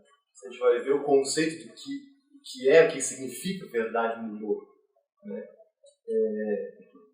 Até isso me ficou na minha mente porque eu acabei estudando um tempo atrás, e pegando mesmo conceitos da palavra verdade achada na Bíblia, grego, hebraico, fala que a verdade tem muito a ver com realidade.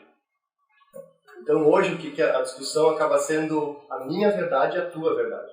Então se a gente se confronta nesse sentido, não tem discussão. Porque eu posso achar uma coisa, tu achar outra, então é aquela questão de achismo, então a gente nunca vai conseguir discutir. Justamente acaba criando esse clima de que se discute simplesmente se um tema é discutível ou não. Essa é a discussão, né? Mas não se discute o próprio tema. Né? Então, e eu vejo que isso não está só no meio secular, mas na igreja, como você mesmo falou, está entrando muito forte isso. Então a gente está criando uma religião muito mística, né? Até o próprio meio evangélico, e acaba sendo, a gente não discute não se aprofunda o que é a verdade no próprio cristianismo, né? Então a gente não tem nem conteúdo para defender o cristianismo no meio secular, né? Porque por que você crê isso? Porque eu creio, simplesmente. Então na fé, né? Aquele negócio. Então hoje, pensando nessa questão da realidade, né? A base do nosso discurso tem que ser o que é real, o que aconteceu, né? Por exemplo, pegar algo bem banal, né? A gente não pode discutir que existe uma mesa ali, né? Isso é uma realidade que existe, né? Talvez não sei, uma pergunta, né? Mas como que a gente poderia, porque eu vejo assim, no meio secular é difícil, né? O que colocou, mudar todo um pensamento que está envolvendo o mundo inteiro. Como é que eu vou mudar? Eu individualmente vou mudar isso? Mas talvez a gente tenha força para se opor a isso dentro da igreja. Eu creio que mudando ali a gente vai conseguir ter um posicionamento para afetar, pelo menos, toda a fé, né? Toda a verdade acaba sendo um posicionamento individual, né? Andando de pessoa a pessoa. como que a gente poderia levar essa discussão para dentro da igreja, talvez fosse isso.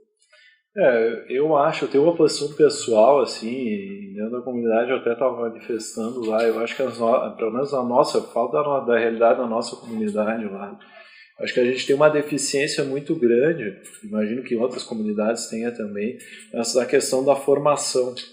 A gente tem um processo que o sujeito entra na comunidade, passa ali por um processo de formação, faz uma confirmação, dependendo da denominação, se batiza, enfim, quando é jovem, geralmente, e depois para o resto da vida não tem mais formação, acabou ali a formação.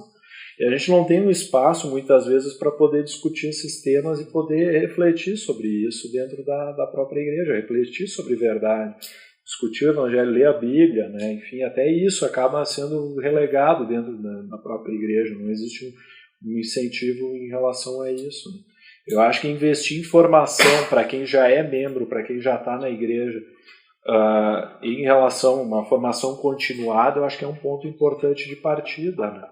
Insistir nas verdades, porque o que acontece se nós formos, outro ponto que eu acho que também é relevante no meio secular, e isso eu até não tinha comentado no comentário anterior, é que uma forma de questionar o secularismo é também colocar ele dentro das próprias contradições que ele tem, né? Tem uma história do Schaeffer que me marca muito, né?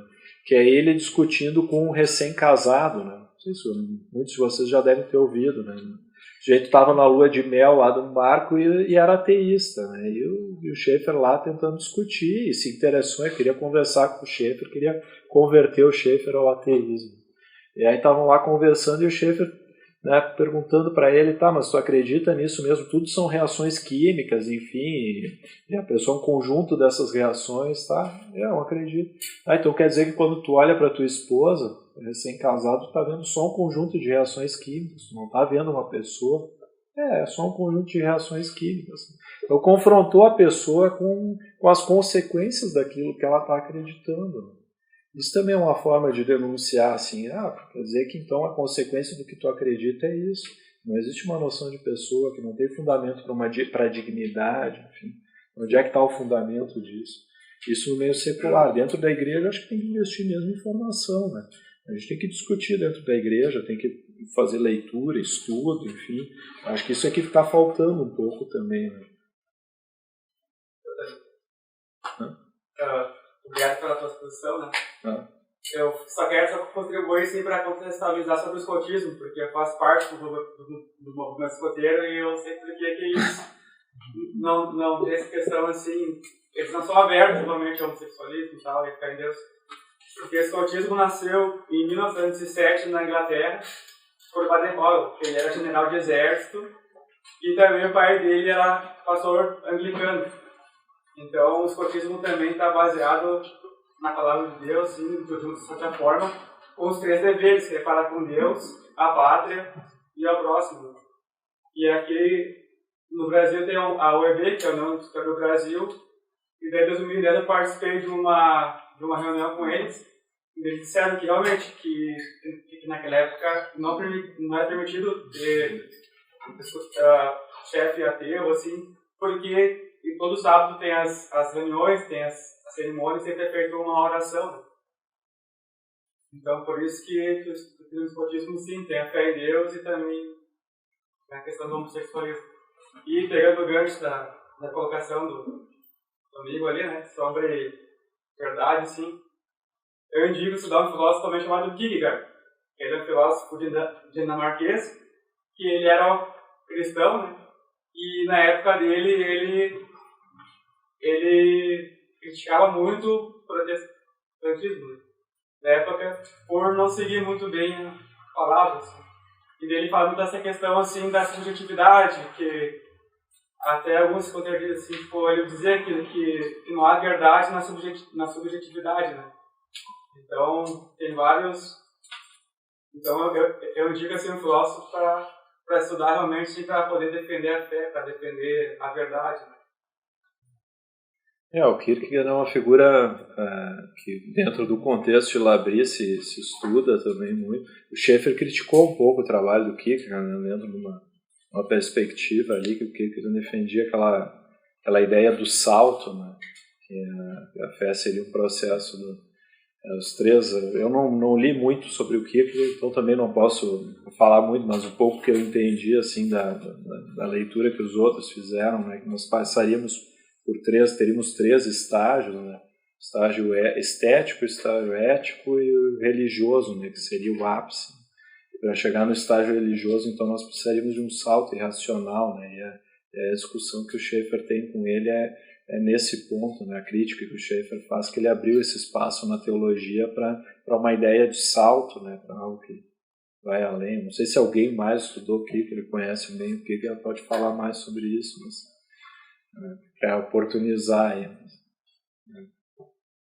Queria só colocar essa questão do Kierkegaard tem uma certa divergência, assim, apesar do Schaeffer ter feito tem algumas leituras críticas, né, no próprio contexto de Davi, tem muitos obreiros que gostam muito do Kierkegaard, fazem leituras positivas, e que em algum sentido até atenuam algumas críticas do Schaeffer. É uma crítica filosófica que, nesse sentido, ele pode ser. O Schaeffer é um teólogo de referência, mas ele não é a Bíblia, né? Então, como todo qualquer teólogo, nas suas construções, às vezes tem pontos que são questionáveis, por mais que sejam teólogos que nós consideramos como teólogos de referência. Mas eu gostaria de fazer um apontamento aqui, pegando a fala do Stefan. Eu acho que pensando na igreja, uma das dificuldades que nós temos, eu acho que poderia ser algo importante no contexto da verdade dentro da igreja, é que a premissa é que se o cristianismo é verdadeiro, ele é verdadeiro para todas as esferas da vida. E isso deveria estar mais presente no contexto eclesiástico, porque muitas vezes, tanto no ponto de vista de pregações, de sermões, ou até de ensino bíblico, é uma abordagem muito restrita a uma ideia de vida religiosa apartada do contexto do dia a dia, de uma cisão entre secular e sagrado ou religioso. Então, acho que uma questão que é importante é que a nossa igreja também seja um espaço onde nós possamos compreender a verdade do Evangelho, que é uma verdade que vai ser assimilada em todas as esferas da nossa vida, em todas as dimensões. E a gente pode notar que, em geral, as igrejas normalmente trabalham num contexto de verdade muito mais estrito, assim, muito mais privado, em certo sentido. Né? Então, acho que é uma questão que a gente pode colocar. Sobre isso que tu falou, que na universidade não tem muito espaço para esse tipo de discussão, né? Foi muito interessante, que até na hora eu estava olhando aqui do Gesell, a gente deu risada, porque a gente faz uma disciplina de doutorado, mestrado de filosofia química, e aí eu tive uma fala exatamente nesse sentido essa semana. Aí ele me contou que o pessoal lá ficou meio desconfortável, né? Eu nem percebi isso, porque você está falando, você não está vendo a reação das pessoas assim, nesse sentido. E aí entrou uma discussão, exatamente a discussão de democracia majoritária ou uma democracia que acaba tendo um apelo muito grande a um protagonismo judicial, que acaba fundamentando pautas morais e tal, né? E aí o pessoal sempre tratando essa questão, o judiciário retrógrado, ou o judiciário progressista. E aí eu levantei justamente essa discussão. Falei, olha, quando a gente começa a tratar desses termos de que todos os contrários a essa posição são retrógrados, nós não temos uma discussão possível. A gente tem que discutir substancialmente os problemas. O que a gente faz? A gente parte de uma certa agenda, que a gente acha que é a agenda progressista. Então todos nós temos que aceitar aquela agenda. E todos aqueles que se posicionam contrários, eles não são resolvidos. Então, as discussões, realmente, elas não são feitas. Você faz um certo filtro, e aí o politicamente correto acaba imperando. Né? Eu ainda falei assim, olha, aqui na academia, muitos professores não têm determinados posicionamentos porque há um certo constrangimento que impede de você se posicionar num ponto de vista mais forte.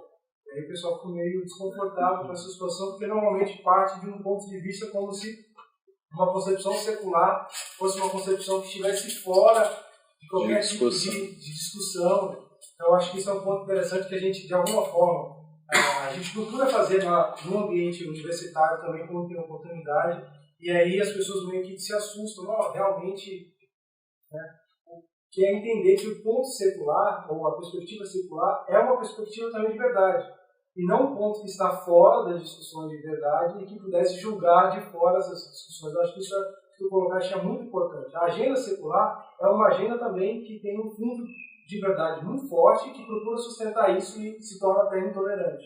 Eu acho que isso é uma colocação muito boa que fizeste.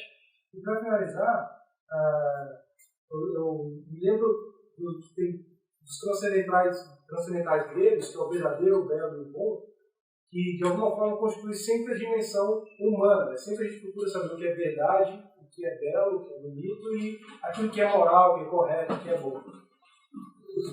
É inescapável, nós sempre vamos procurar alguma coisa para fundamentar isso aí.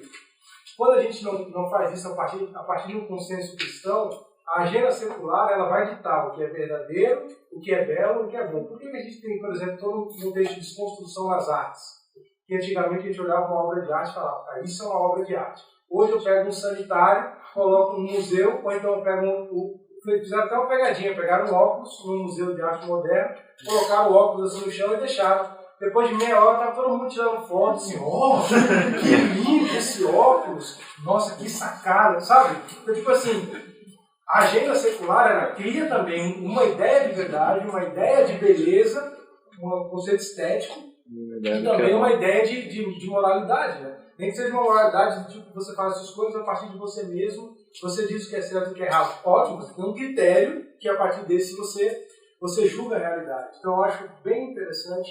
E aí, só finalizando, para não falar demais, no fundo, esse aspecto, o Doivert nos ajuda a falar que sempre, no fundo das perspectivas filosóficas, você tem certas perspectivas religiosas de fundo que não têm toda a estrutura de pensamento. Então, por exemplo, se eu digo que não há verdade na moralidade, se você ir no fundo, você vai ver que esses filósofos, eles ou não acreditavam em Deus, então eles partem de uma premissa que Deus não existe, ou então que Deus pode existir, mas nós não temos como conhecê-lo, então uma perspectiva agnóstica, ou que Deus é apenas uma possibilidade. Então, como Deus é uma possibilidade, então eu posso construir teorias a partir de Deus ou excluindo Deus.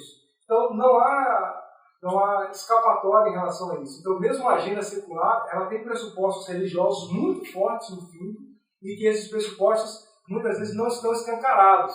Nós temos só uma agenda, nós lutamos para ir por isso, isso e aquilo. Aí a gente pensa que ótimo, é coisa boa. Quando tu vai lá no fundo, os principais pensadores, o que está lá na raiz, você tem pensamentos religiosos muito arraigados e que muitas vezes ficam encobertos na discussão. Eu acho que essa nova tolerância, ela tenta encobrir isso a partir de uma perspectiva de que todos os olhares sobre a realidade são iguais e que não podem ser discutidos. Aí você encobre um pano de fundo que muitas vezes é um pano de fundo que tenta negar a Deus. Eu acho que isso E eu acho que, na verdade, só complementando ali, as pessoas elas sentem que tem algo errado nessas noções de beleza. Muita gente com quem tu conversa, que tem algo errado nessa beleza que a arte moderna coloca, mas muitas vezes a pessoa não sabe nem fundamentar isso ou ver o que está acontecendo de errado, não tem um espaço para discutir isso. Então, também é uma oportunidade para a gente colocar de novo a verdade, né?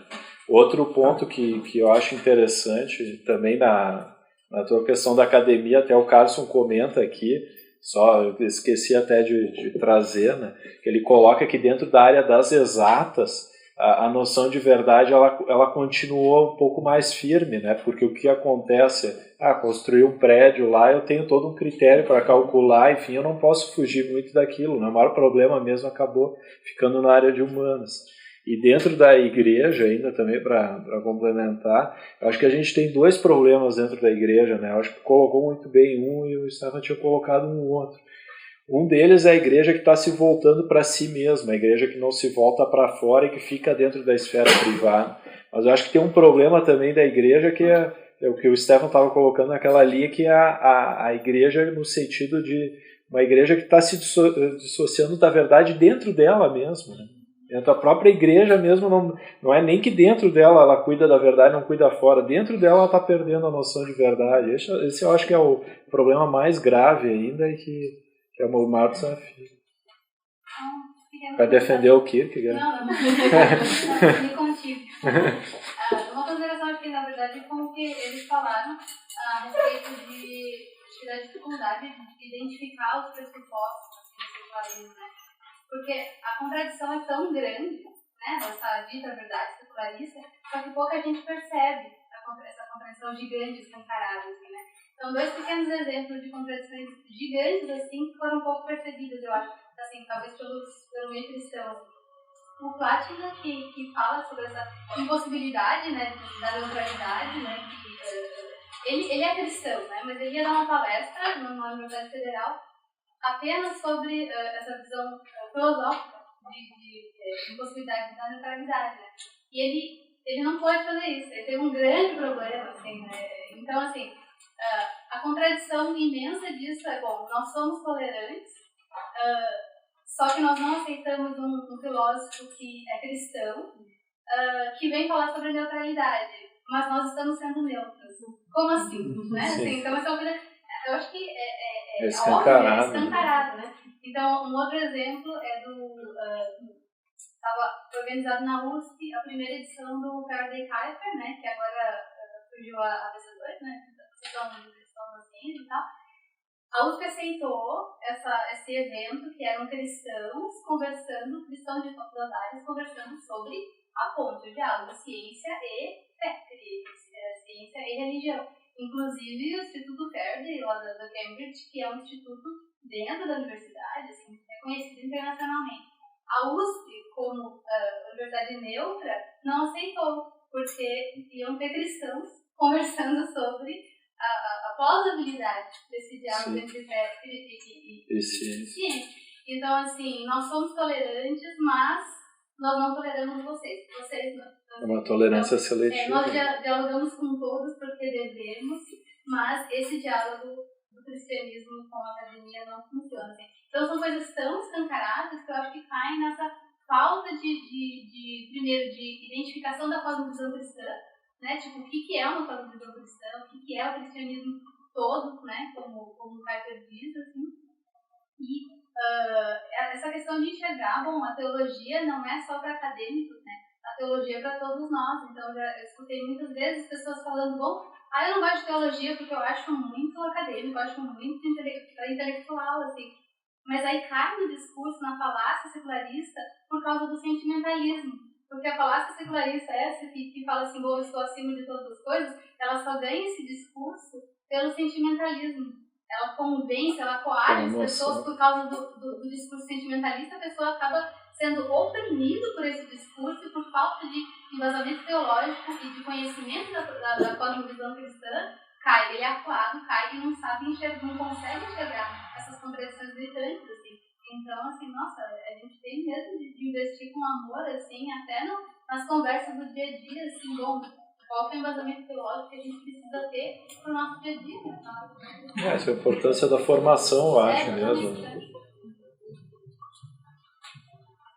Tu vai comentar, eu posso já ir? Eu acho que tá perfeita a colocação, não tenho nada a acrescentar. Assim, ó. Uma coisa até que eu esqueci de comentar desses exemplos, até que tu trouxesse, uma questão da democracia, né?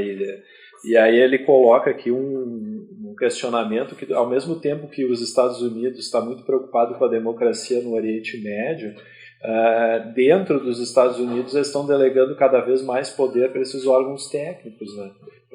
Para a Suprema Corte, enfim, para outros órgãos definir os rumos do país. Então, também são questões assim escancaradas que a pessoa nem para ver, porque a democracia é legal e tal, mas nem para pensar o que é a democracia. Então, e essa questão de trazer a verdade em amor, para mim, como eu comentei aqui, é o maior desafio, né? É muito difícil chegar para uma pessoa nesse caso e às vezes tu quer trazer a verdade, mas tu é ríspido, de uma certa forma não age com cordialidade, ou às vezes abre mão da verdade para ser cordial com a pessoa. Então é um grande desafio mesmo para mim.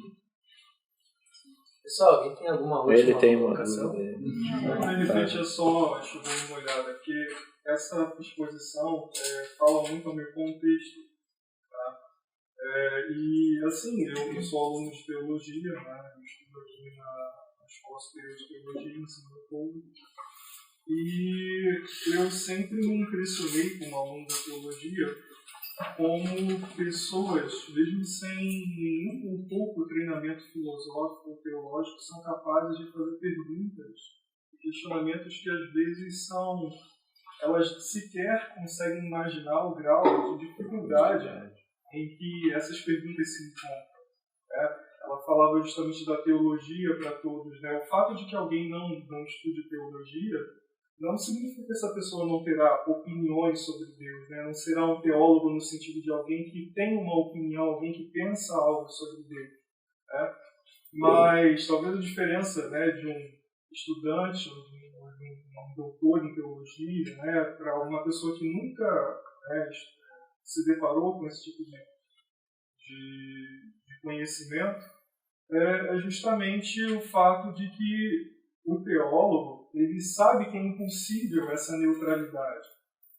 E ele sabe que é impossível não nutrir uma opinião sobre Deus. Então ele se lança, ele se debruça sobre as diversas opiniões sobre Deus para que ele consiga melhor formar a sua. Tá? Porque às vezes eu vejo mesmo na academia opiniões sobre Deus que são sustentadas, que já foram testadas pelos teólogos no passado e já foram reprovadas. Como opiniões do tipo quase que como a Terra é quadrada, e um verdadeiro retrocesso em termos de teologia. Mas por que eu trago isso? Justamente porque uma vez, eu me lembro que numa das prédicas que eu fiz numa comunidade, eu iniciei com uma frase do Darth Vader, que diz o seguinte: não é eu sou seu pai, mas é aquela coisa assim, acho sua falta de fé preocupante. Exatamente, e aí em seguida eu perguntei se eles lembravam de alguns dos sermões que eu havia trazido em outras ocasiões. Eles disseram que não. E aí, mesmo assim, eu insisti, o que esses sermões têm em comum? E justamente eu expus para eles justamente que era a minha falta de fé. Eles se assustaram no primeiro momento. Como assim? Como estudar teologia falando que não tem fé? Mas justamente no sentido de que, justamente nesse sentido de que toda dúvida, ela é um salto de fé. Toda dúvida ela esconde certezas e convicções que estão ali travestidas, que estão ali disfarçadas, e que muitas vezes a gente não consegue se aperceber delas. Então eu expus justamente isso, que toda vez que eu entregava algum sermão à comunidade, era justamente com a ideia de investigar, de levar a sério e descobrir, tentar discernir essas certezas por detrás das dúvidas. E eu penso que um dos reflexos desse ceticismo da nossa época é justamente porque as pessoas não estão levando as suas dúvidas a sério. Porque uma pergunta que eu sempre me fiz antes de entrar na faculdade de teologia era por que muitos estudantes se tornam ateus? Por que muita gente nutre o preconceito de que estudantes de teologia, que a teologia é algo que pode arruinar uma fé piedosa, E de fato isso acontece. As pessoas que reproduzem esse tipo de opinião têm uma certa razão nisso. Mas eu acredito que o estudo da teologia ele pode te levar a uma apostasia, a uma renúncia da fé, só na medida em que você não só nesse caso, mas eu acho que um dos casos é quando você não está disposto a levar a tua fé a sério.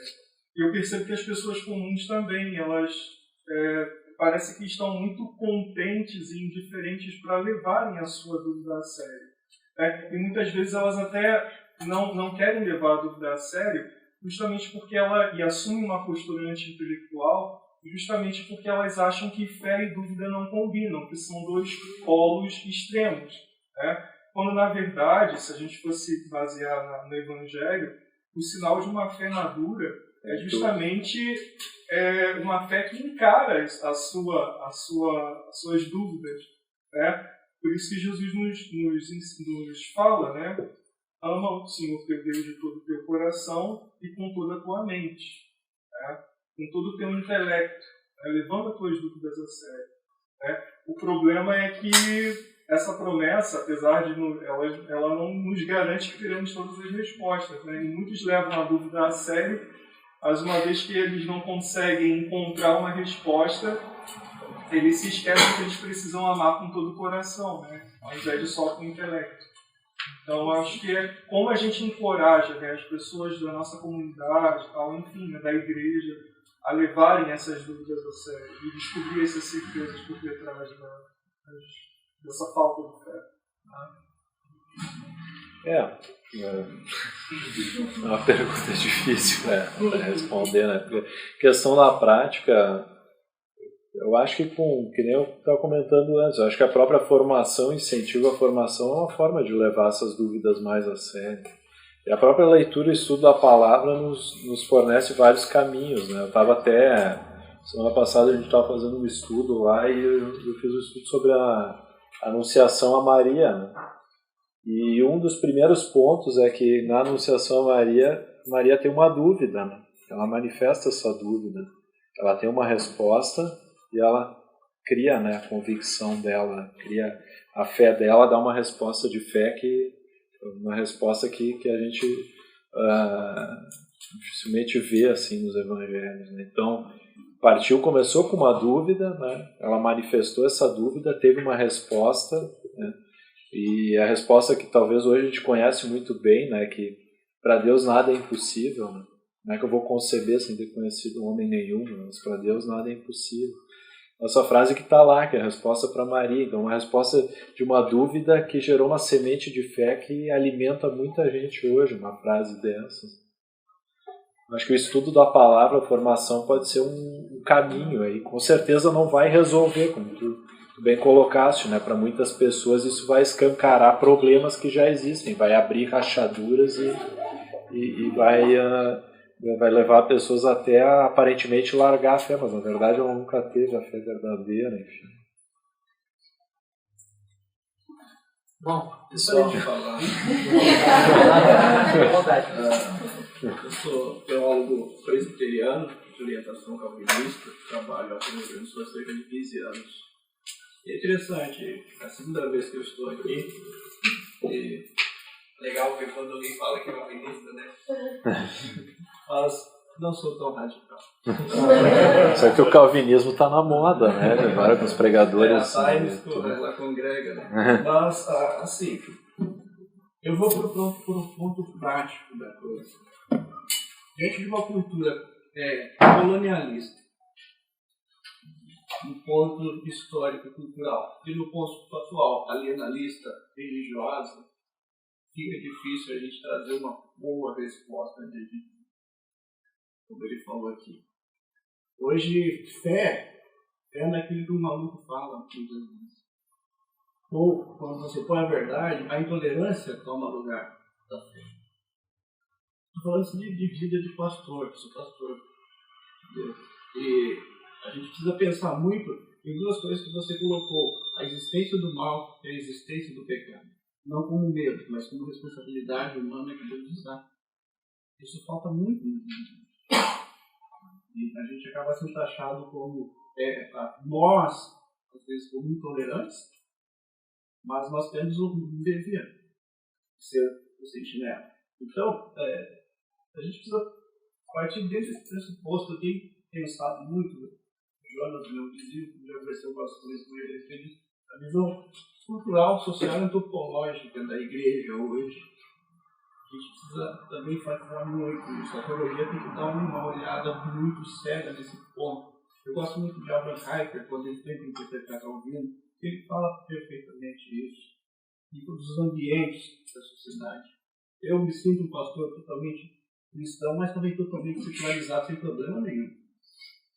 Eu faço a minha pregação no meu culto, mas eu vou numa universidade e falo o mesmo assunto dentro de um diálogo, uma conversa, que todos compreendem e aceitam. Só que aí eu vejo um irmãozinho de 60 anos na igreja, que não compreende nada, nasceu, cresceu, está morrendo na igreja e é zero. Aí tu pega um gurizinho que saiu de uma denominação neopentecostal de 16 anos, vem falar comigo sobre Confissão de Fé de Westminster, Karl Barth, veio falar sobre Kuyper e assim por diante, Jonathan Edwards. Eu falo, meu Deus. Então a gente precisa pensar nesse sentido também, porque a teologia é tudo isso. E eu digo, ela é muito mais que isso. E a gente tem que agarrar ela com tudo. Obrigado. Acho que bem colocado essa questão do mal, né? A gente acabou passando por cima, mas é um dos pontos que na verdade eu comentei. Os pontos que talvez também é muito difícil de levar hoje, né, para as pessoas, dizer que existe o mal, que existe o pecado, né? Que a pessoa a parte do pressuposto de que ela é boa, né? Não, todas as pessoas são boas, eu sou uma boa pessoa, né? Eu não vou para o inferno porque eu sou uma boa pessoa, né? Vou ser julgado porque eu fiz coisas boas, né? E aí tinha num filme tinha um desafio que, não lembro, um desses filmes americanos, um diálogo ali, então um dos atores comenta com o outro, ele diz, fala, se tu matar a minha mãe, por exemplo, né? Por mais que tu faça milhares de coisas boas, não vai compensar aquilo que tu fez de mal para mim. Então aí a noção do mal e da nossa incapacidade de corrigir esse mal e da nossa dependência de Deus para restabelecer essa conexão, isso também é fundamental. Bom, pessoal, eu não quero ser estraga-prazeres de cortar esse momento, mas de maneira nenhuma ele terminou. A gente vai continuar o bate-papo agora, só que todos são bem-vindos aqui para... Nós temos uma mesa ali cheia de comes e bebes, então a gente vai finalizar esse momento agora de palestra e discussão, mas a gente continua o bate-papo aqui logo em seguida, aqui na casa, na mesa. Então... vou fazer uma oração final, agradecer, acho que em nome de todo mundo aqui ao Jonas pela excelente palestra e introdução ao livro do Carson.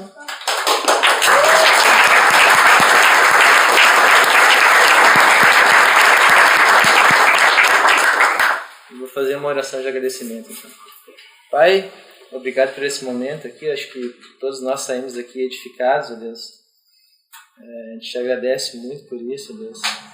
Por essa palestra que o Jonas trouxe para a gente, pelas contribuições e questões que surgiram aqui, ó Pai. Agora a gente vai para um momento de continuado, de bate-papo e discussão, Deus. E peço também que abençoe esse momento de troca e de comida e bebida que a gente vai ter agora, Pai. Em nome de Jesus Cristo, a gente te pede e te agradece por tudo isso, Pai. Amém. Amém.